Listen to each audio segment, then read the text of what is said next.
Welcome to our retirement, folks. There's the beautiful, pretty cat. You got in the front, love? Am I taking your space? Oh. What are you doing? Oh dear.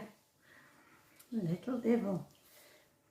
Have you got anything to say today, darling? No, I had a lovely day yesterday. She did. Thank you all for thank you. your birthday wishes. Yes. I had a beautiful day, didn't you, darling? We did, yeah. Yeah. Went to M&S. M&S. We did a food shop in M&S. For a change. For a change. Yeah, we did, didn't we? Yeah. So, Tracy wanted to know if we wanted to go out for tea. So, but we hadn't had really a proper lunch, had we? So you were a bit hungry. So, bit time. Tracy's getting home later now. She don't get home at 6:30. Yeah.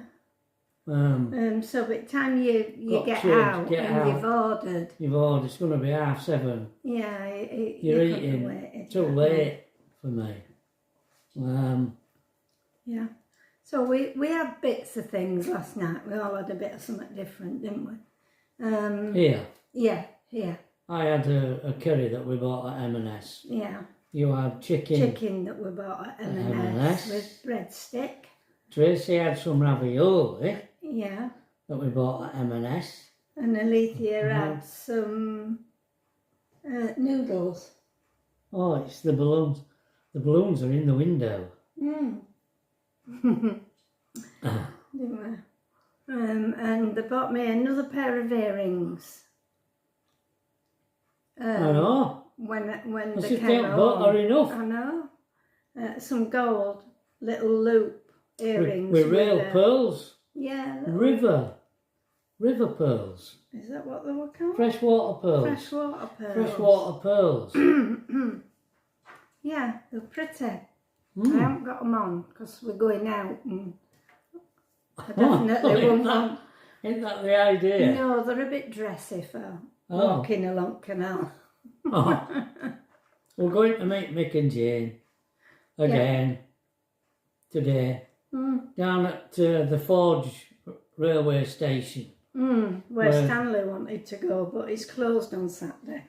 My brother, our kid, he worked at Kirkslow Forge when he left school. And he wanted to go and have a look at what they've done with the place. We can go drive down there, can't we? But they're not open on Saturday. No. So we've booked a restaurant up in Horsforth. Yeah, we've been before. It's a Greek restaurant, I think. I believe, something like that. Greek. And she's booked it for 6 of us because Tracy's and Alethea are coming, aren't they? Yeah. So that's going to be the birthday meal. But we had some Bucks Fizz last night. Yeah, we sucked that bottle of Bucks Fizz. It was very nice. I liked it. Alethea liked it. Tracy liked it. Alethea didn't. No, Alethea doesn't drink anything with a fizz. She can't stand it in her mouth. Well, she can't stand it going up to her mouth, the bubbles, can she? And she's never... It's a good thing, really. Yeah, she's never drunk Coke or fizzy pops or out like that, has she? No. She drinks apple juice and orange juice. She makes up for it with chocolate. Yeah. She's a chocolate addict. Yes, she is. She's still slim, but I don't hold out much hope. When she gets older. I was slim when I was young and used to eat sweets. I had a 22-inch waist when we got married. Mind you, I bet it's not much more than that now. I don't know. But when I got to sort of 18, I think I started filling out, didn't I? You did. And at one point, you got I got up to a size 16 dress. Oh, excuse me. Yeah. You did. And that's when I developed the diabetes. Yeah. I think I drank too much orange juice. Yeah. Right. So? The people, they get intrigued, especially if you've only been watching us since the smash.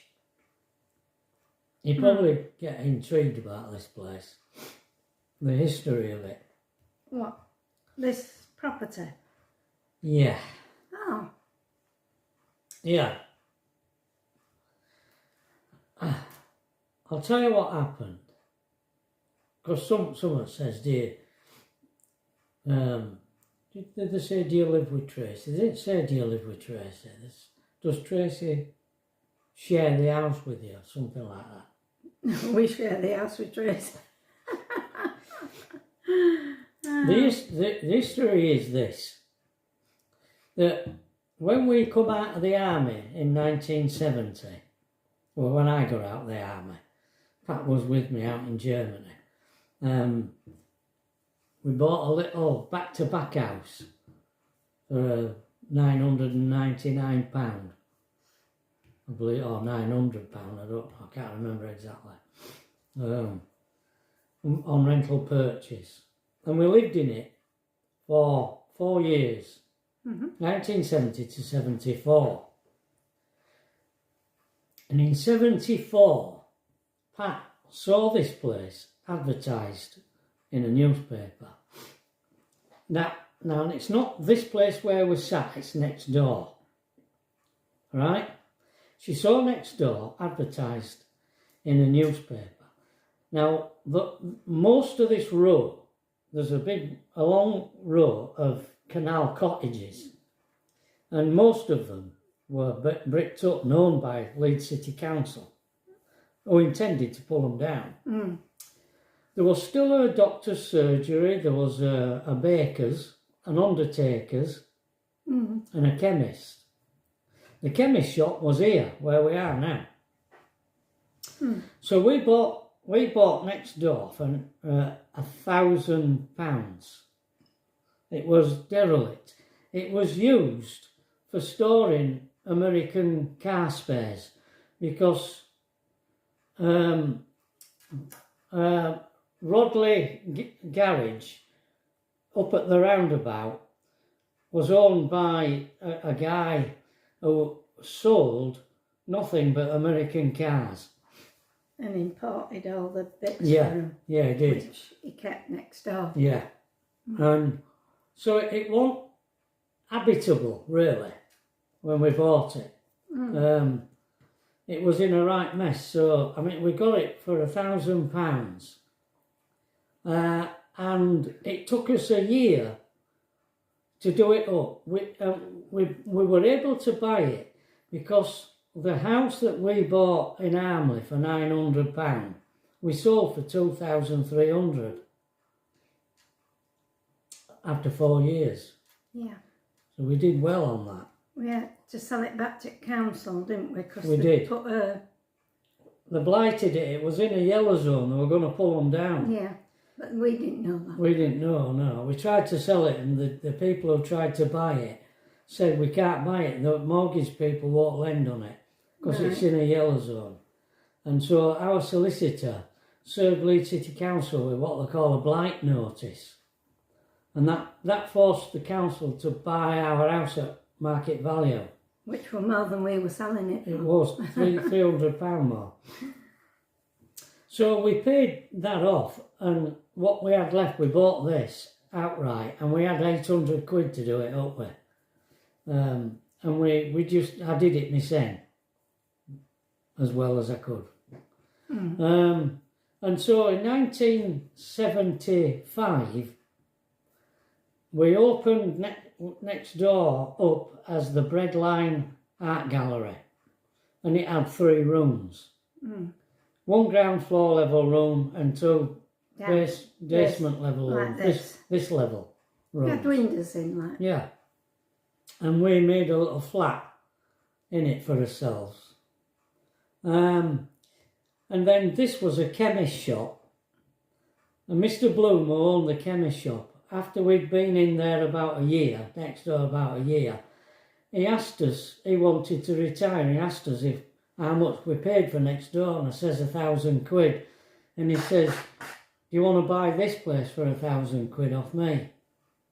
So I said, yeah. So I bought this place.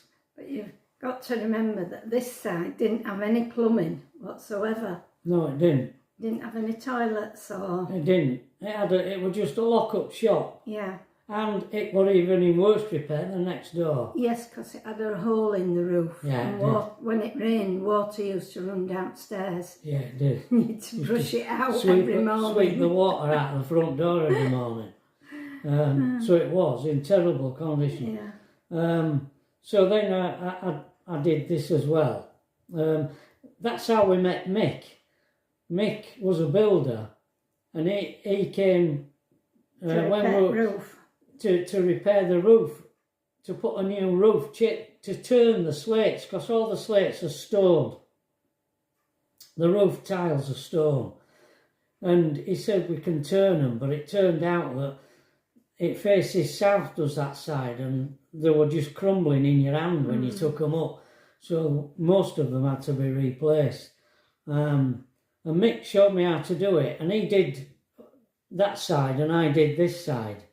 But when that's what happened there, and then we extended the gallery into here. So we had 6 rooms. So we had 6 rooms in the gallery, and we ran the gallery for about 6 years until I went to art college. And I went to art college for 3 years. And while we're at art college, me and Melvin, who had a piano warehouse in Leeds, formed a band, and we played in a band called the Sunbeams.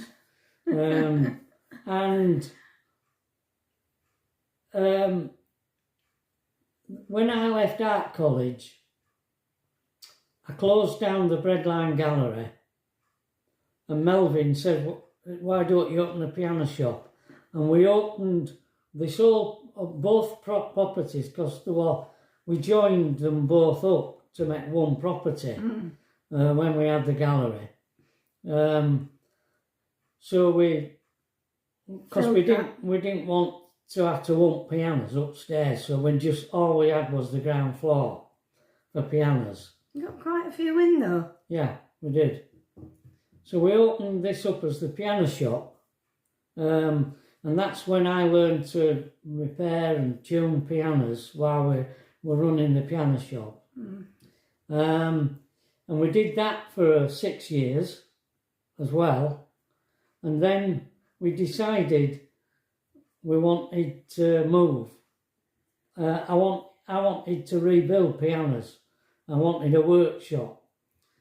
So we hunted down, and that's when we finished up in Lincolnshire in 1984, and we rented this place out. We rented this place out for 15 years. So it were paid for, and we earned rent from it for 15 years. Yeah. And then Tracy, we were looking for somewhere to live. She wanted to move back to Rodley, didn't she? But they were a bit expensive. Yeah. So we sold this property, both of them, back to Tracy for £1,000 each. The same price as we paid for them. £2,000 for them both. Yeah. And David, who's a joiner, and David's a joiner, but he's a site joiner. He don't work in people's houses. He works for a company that are a design and build company. And they do colleges, student accommodation, industrial buildings, hospitals, hospitals, football stadiums. He's done all sorts. Yeah. Hotels. So David gutted. He gutted next door first, and when he'd finished doing next door, which took him about getting on for 10 years, because he just did it on the weekends and nights and night time. They lived in it, and then they started on this. No, they didn't. They moved into here, rented next door out, and started this place, and that took them another 7 or 8 years. It took about 15 years altogether to do both. Yeah. And he just gutted them both and did what you see here now.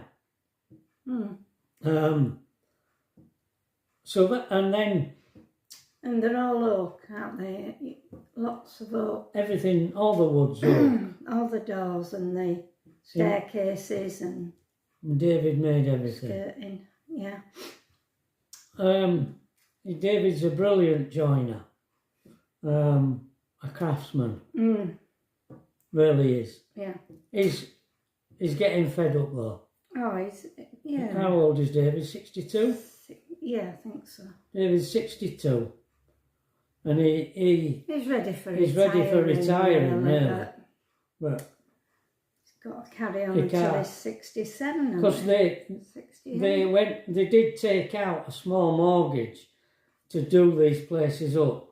And there's still a little bit. There's still a bit left, so he wants on next door. He's carrying on working to pay it all off. Yeah.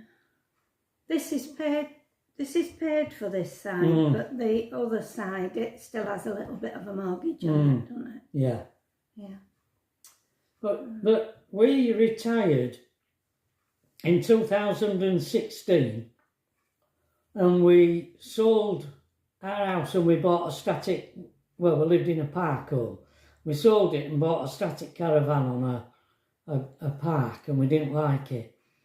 And so Tracy said, because we needed a base because Pat is on medication, we needed to be registered with a doctor because she has to have regular medication.